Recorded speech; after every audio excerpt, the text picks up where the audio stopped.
Bismillahirrahmanirrahim. Assalamualaikum warahmatullahi wabarakatuh. Waalaikumsalam warahmatullahi wabarakatuh.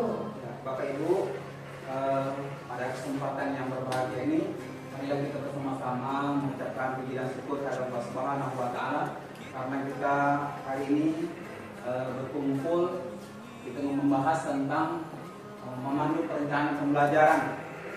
Ya, ini harus kita uraikan supaya Bapak Ibu guru semuanya paham tentang perencanaan pembelajaran kita di tahun 2025 ini. Fokus pembahasan kita ada 3, yaitu analisis data, rapor pendidikan, rencana pembelajaran. Ya, ada 3 Bapak Ibu ya. Kemudian tujuan dari kegiatan kita hari ini yaitu memahami tentang pentingnya perencanaan pembelajaran yang efektif. Kemudian menganalisis hasil rapor pendidikan untuk meningkatkan kualitas pembelajaran. Kemudian menerapkan perencanaan berbasis data dalam pengambilan keputusan. Ini sangat penting sekali. Jadi setiap keputusan yang diambil nanti berdasarkan data. Pentingnya perencanaan pembelajaran. Perencanaan pembelajaran membantu guru menyusun langkah-langkah strategis dalam mengajar, mengarahkan guru untuk membantu siswa mencapai capaian pembelajaran dan tujuan pembelajaran yang jelas, menyusun bahan ajar, metode, media yang relevan untuk mencapai hasil belajar yang maksimal. Ini langkah-langkah kita, langkah-langkah perencanaan pembelajaran. Yang pertama, mengidentifikasi kebutuhan belajar siswa berdasarkan data, belajar, minat, dan potensi. Kemudian yang kedua, merumuskan tujuan pembelajaran yang spesifik, terukur, dan realistis. Kemudian yang ketiga, pemilihan metode, strategi pembelajaran yang sesuai dengan tingkat perkembangan siswa. Kemudian penyusunan media dan bahan ajar yang interaktif dan menarik. Dan yang terakhir, evaluasi asesmen untuk mengukur pencapaian tujuan. Analisis hasil rapor pendidikan. Apa itu rapor pendidikan? Bapak Ibu harus tahu apa itu rapor pendidikan, yaitu dokumen yang memuat data kinerja sekolah dalam beberapa indikator akademik, non-akademik di lingkungan sekolah. Kemudian tujuan analisis rapor pendidikan, mengidentifikasi kekuatan dan kelemahan sekolah dalam berbagai aspek. Kemudian langkah analisis, ya, ada 3. Review data dari rapor pendidikan, identifikasi area prioritas, perbaikan contohnya literatif, numerasi atau lingkungan belajar. Yang ketiga, tindak lanjut berupa program peningkatan yang sesuai. Ini adalah rapor pendidikan milik SD Negeri Patmanggar tahun 2025. Ya, tahun 2025. Ya. Ini secara keseluruhan, Bapak Ibu, boleh dikatakan baik, ya. Tetapi ada 3 penurunan dari tahun 2024. Ya, ini ada 3: kemampuan literasi murid, kemudian kondisi kebinekaan sekolah, dan yang terakhir kemampuan numerasi murid. Nah, inilah yang harus kita tingkatkan di tahun 2026 nantinya. Tetapi secara keseluruhan nilai rapor kita, ya, baik. Bapak Ibu yang kami hormati, kemudian perencanaan berbasis data. Ya. Pengertiannya, perencanaan berdasarkan pada analisis data untuk pengambilan keputusan yang lebih tepat. Sumbernya, sumber data itu hasil belajar siswa, hasil tes formatif, sumatif, UTS, UAS, rapor pendidikan, observasi kelas, umpan balik dari guru serta siswa. Tahapannya ada 4: kumpulkan data dari berbagai sumber, analisis data untuk mengidentifikasi kesenjangan, rumusan strategi pembelajaran yang sesuai, dan yang terakhir implementasi dan monitoring. Kemudian rencana tindak lanjut yang harus kita lanjuti kegiatan proses ini. Ya, rencana kedepannya, yaitu perbaikan rencana pembelajaran berdasar hasil supervisi dan analisis data, program pengembangan kompetensi guru dalam perencanaan berbasis data, penyusunan program peningkatan kualitas berdasarkan rapor pendidikan yang tadi yang sudah diuraikan.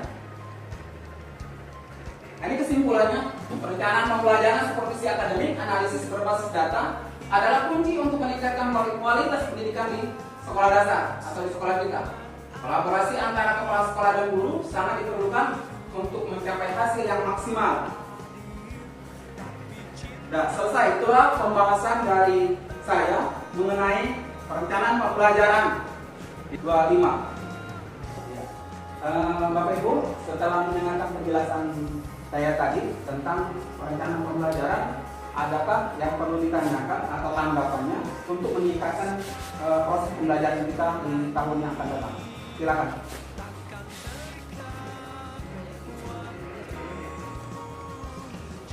Ya, silakan. Ya. Kalau untuk perencanaan pembelajaran tahun ini, bagaimana implementasi atau hubungannya dengan kurikulum yang baru? Katanya kan ada kurikulum baru, tapi ada juga yang menyebutkan, kurikulumnya tidak baru, hanya disesuaikan saja. Pada prinsipnya kurikulum itu adalah tidak akan pernah berubah, ya konsepnya.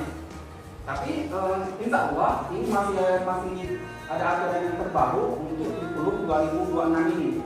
Mungkin penyesuaian dari 2025 kemarin. Nah, seperti itu. Dan mungkin juga untuk penjelasan yang lebih lanjut yang setelah kita ikuti workshop yang 2 kali kemarin itu lebih jelas.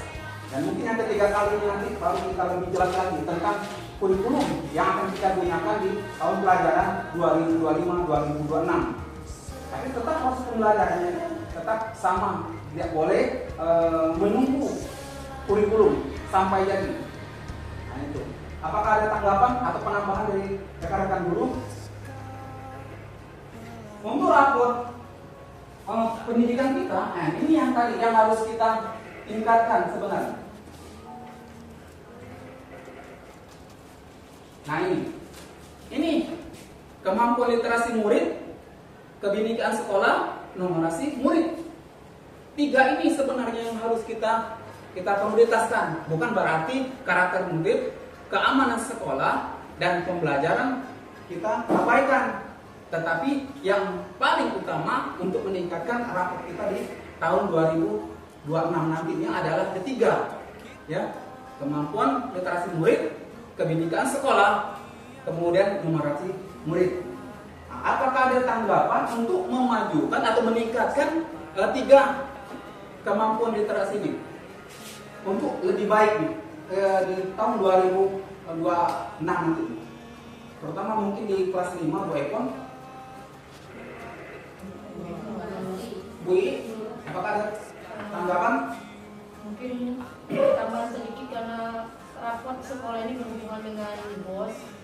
Untuk anggaran BOS pun itu menyesuaikan dari kebutuhan dan rapot sekolah. Jadi untuk anggaran BOS itu mengadakan kegiatan workshop di bulan September untuk peningkatan guru, kompetensi guru. Alhamdulillah kalau memang seperti itu, untuk peningkatan guru kita khusus guru-guru SD 4 Manggar di bulan September Oktober, ya, melaksanakan workshop dari anggaran dana BOS reguler, ya, supaya ini keterkaitan dari 3 ini tadi sampai itu, ya, kemampuan literasi murid, kebinekaan, dan kemampuan numerasi murid, ya. Dengan peningkatan kompetensi guru, insya Allah, ya, semuanya ini akan tercapai, ya, terutama di tiga komponen ini. Kalau yang karakter murid, keamanan sekolah, dan kualitas pembelajaran sudah baik, tetapi bukan berarti kita lalai, tapi tetap harus kita tingkatkan dari 6 komponen ini. Bapak Ibu, sampai sini masih ada yang ingin ditanyakan? Kalau tidak ada,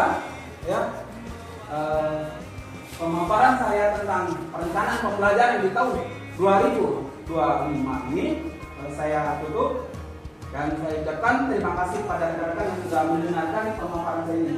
Lebih dan kurangnya mohon maaf. Assalamualaikum warahmatullahi wabarakatuh. Waalaikumsalam.